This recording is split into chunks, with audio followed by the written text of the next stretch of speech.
I was a little distracted just a moment ago because I'm seeing pictures of a dog festival. So these are festivals that are geared around dog owners and dogs. So they're tailored for man's best friend and becoming quite a big business. One of those events, Good Wolf, is being hosted in Chichester. So up to 10,000 dogs and their owners are expected to embark on races, competitions, and there will even be a DJ set from Ministry of Hound. Love it. Oh, here's Fee with... Who have you got there with you? This is Mouse, my 10-year-old whippet. We've just been doing the hurdles, actually, and I actually think we could go a bit higher. I mean, he could have jumped a bit higher. So, yes, we're at Goodwoof. This is one of 8 festivals running this year because the British public, we love our dogs and we love festivals. It's big business because people don't want to go out for the day without their dogs. This is the 3rd year Goodwoof has been running. I don't know if you can see, but there's a lot of dogs down here and it's early. I've been here, oh, let's say, don't go saying hello quite yet. I've been here yesterday filming with dogs as they set up. No, shh. It's very clear who's top dog. And this weekend, 10,000 of them will drag their owners to Goodwoof for their very own festival. We just felt after COVID, dogs have become such a big part of people's families. It'd be wonderful to celebrate the dogs and people come here with their families and have a fabulous time. But this is a dog event, this is an event for the dogs, so it's a special treat for them. And according to the current Duke of Richmond, on his estate, dogs have always come first. Believe it or not, these are the former kennels. It was built in about 1730. It was considered the most luxurious dog house in the world at the time. It was built by the 3rd Duke, by James Wyatt, great British architect. It's a fabulous building, and they had central heating in 100 years for the dogs before they put it in the house for their 100 years before the humans. With nearly a third of us now owning a dog, festivals for them are on the rise. And it seems we don't mind paying for our beloved pets to have a great day out. Last year in the UK, we spent over £10 billion on them. Well, my whippet's bed clearly has seen better days. It didn't help when I put it in the wash with a red blanket. But check out the upgrades. Come on, Mouse. So this is a suitcase. There are hangers and even drawers for their clothes. What do you think, Mouse? It's a bit of an improvement, isn't it? But these designer dog beds don't come cheap.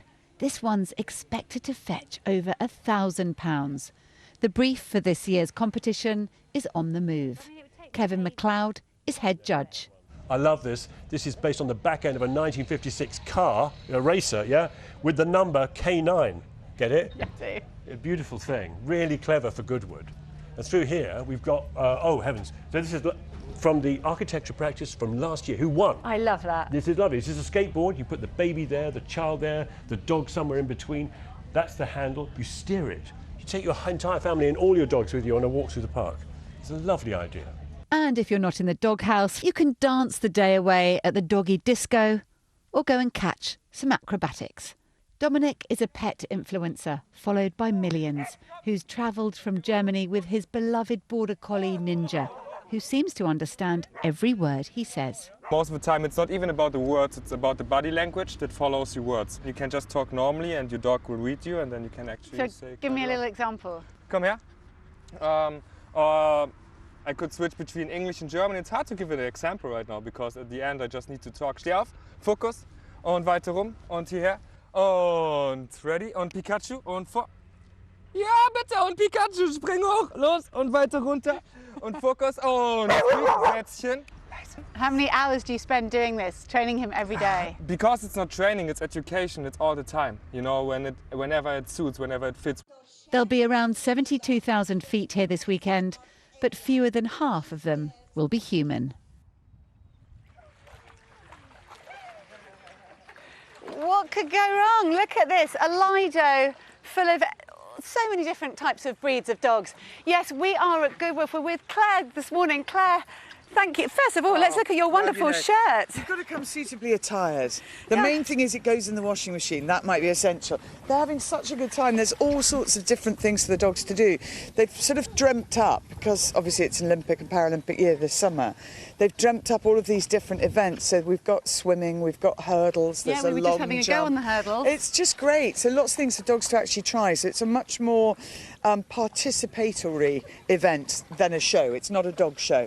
And there's a disco and everything. You saw that, didn't you? The Ministry of Hand. Yeah, and just since COVID, so many more people have got dogs and they don't want to leave them when they go out for a day out. So we're just seeing the rise of dog festivals. Yeah, I think, I mean, on a sort of serious note, there've never been more dogs in rescue centres, which is a real concern. And I think keeping dogs active, giving them different things that stimulate them. We've got some dogs here that do canicross, so they go off running with their owners, run in front of them. Doing activities with your dog that's absolutely suitable, so not just taking them to human events and expecting them to put up with it, but this is created for them first and foremost. And tell us about your love of dogs, your big love of animals. I mean, yeah, I mean, I grew up with dogs and with horses, and I just think they bring so much to our lives. I think they give us comfort, I think they give us company, but also they get us outside. And we need to make sure we're giving them the best life possible. They create friendship groups for us. Hello. Hello. Did you get wet there? Yeah. I wrote a book called Isle of Dogs, which actually they've got a literary corner here, and I'm reading from it and signing it. There's a whole chapter about Goodworth. But a lot of it is about the amazing things that dogs do for us, whether it's detecting diseases, predicting epileptic episodes, or sugar rush or sugar drop. They're incredibly sensitive and brilliant to have around. And I think more dogs in workspaces, more dogs in schools, more dogs. I think there should be dogs on the sofa for BBC Breakfast every day, a different dog. Let's do it. I'm all for dogs in life, you know. And tell us about your book, because yes, you love dogs, but you've written about them too. Yeah, and it's all about our sort of history with them, and going back to Queen Victoria, who was the one who popularised dogs as pets in terms of being in the house and being in the home, rather than just a working addition to the family. And I've got a lovely book called Animal All Stars, which is about animals doing events like we're going to see here, multi-sport events. So that's the kids' book, and it's great because I get to meet lots of young readers who really want to learn stuff. There's loads of facts in that one. But essentially, I love coming here. I came here last year. I used to cover the racing at Goodwood for probably 20 years. I do the racing. And I just love this part of the world. Luckily, we've got an overcast day, so it's not going to be too hot. Even if it was, they've got so many different cooling areas and trees, and, you can go into the shade or indeed come for a swim. So I think everything's been thought of, but it's a great weekend. There's another full day tomorrow. And you were talking about the Olympics earlier. Yes, I am super excited because Jason and Laura Kenny are coming. Yeah, we're going to be talking to them later. Brilliant. And they're going to, I hope, that, they've got to give out medals, haven't they, for the Goodworth Games. So I'm really excited to see both of them. And here, I mean, they won't be in Paris competing this summer, but Jason's heavily involved in the coaching side of things. And the cycling team is really integrated, so it's Olympics and Paralympics together. Everybody trains together, and we should have huge success. I'll be covering the cycling as well as the swimming, so for the Olympics, and then for the Paralympics cover kind of everything. Just also a quick question about your lovely dog Archie, who passed away. Yeah, he was a superstar, and the lovely thing is I go up to other people's dogs all the time, and just. These two here look not dissimilar, right at the end there. Not dissimilar, Archie was black and white, but that sort of lovely, soft, furry hair, and they're very, very sweet and full of character. And I just, at some point when the time is right, but I'm very conscious, you don't want to bring a dog into a situation or a puppy into a situation where you're not there enough. Yeah. And I've got quite a busy summer, so I don't... You've got cats. How are cats comparing? Oh, they're pretty cool. They do... I say to kids, I think it's important in life to be like a dog a lot, like wag your tail, and occasionally be like a cat, where you just don't care. Walk away from a situation. Well, thank you so much for joining us, Claire. I don't know if we're allowed to use the word cats at this festival. I mean, I don't want to say it now. I know my dog will certainly react not so well to that. We're here throughout the morning. As we say, we'll be looking at the Olympic events for the dogs. There's a doggy disco. There's all sorts. Yeah, we're here all morning. Keep watching. Oh. Fee, can I just say respect to the gentleman in the cream suit who seems to be not worried remotely about the mess? And he's holding on to my dog, and hopefully he hasn't been jumping up on that gorgeous cream suit. You see, I went blue, you know, so we didn't get all the dog paws all over us. Oh. But yes, and I just loving Claire's shirt. It's got every breed of dog on there. He's a man who likes a bit of jeopardy in his life, isn't he? Full respect. I tell you what, Charlie, almost guaranteed at that festival, the toilets will be in a better state than at human festivals. Because dog owners, by and large, are very respectful, aren't they? Do you know, I wasn't expecting you to say that. Whenever I think about festivals, I think about the toilet situation, because I've been in some dire ones, but I'm sure they'll be brilliant there. Any thoughts on that, Matt? What do you think about that? No, I'm still in awe at the man who was brave enough to wear a cream suit to it all. Yeah. Definitely not. A risk taker. He is indeed. He is. Brilliant. Can you hear? It sounds like something's about to kick off, but I think that's the drums. Is that? The marching band, I think, is about to start. Yeah, the marching band's going to come with us. Yeah, wow. So you're going to march down through the centre with all these Labradors and your gorgeous dogs. But yeah, I mean, it's just.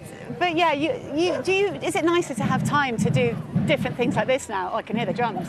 Oh, well, I mean, for me, obviously, I'm so recently retired and I've been doing all kinds of random things. I mean, I'm really enjoying it. It's nice to have the freedom, you know, when you wake up to be like, oh, what should we do today? And it's nice to have that freedom. Yeah, you're not missing it yet. No, not yet. Well, I hope you have the most lovely day. So yeah, so your dogs will be absolutely immaculately behaved. They'll be on it. They'll be perfect, yeah, all day, absolutely. And we're going to borrow a lab for this parade, I think, potentially, which will probably be even better than our dogs. Definitely, I can see it over there. It's looking like it's very calm, unlike ours. Yes, there are so many dogs. Well, thank you both so much for joining us. We hope you have so much fun running the Doggy Olympics. Oh, thanks. Hopefully it'll be a little bit less stressful than the real Olympics. Hopefully. And look, the parade looks like people are sort of all going. And I think they're going that way, led by the Duke. Let's just see. People are milling that way. There's dogs everywhere. I mean, thank you so much. It's sort of chaos. It's chaos here. But it's good chaos. I mean, look, people are getting caught up with leads. It's all brilliant. But yeah, what else would you expect at a dog festival? Yeah, we'll just leave you with these gorgeous pictures of dogs and legs and barking and, yes. Fee, don't forget your dog is out there somewhere, little mouse. Oh, Mouse, I don't know where he's gone. I mean, hopefully someone's got him. Because, yeah, he's certainly not a Labrador. Oh, here's the band. Can you see the band? Oh, this gorgeous one here. I found my cameraman again. Hello, It is. You're lovely. It is a kind of a chaos down there. 400 Labradors. That's it from us on Breakfast. Back to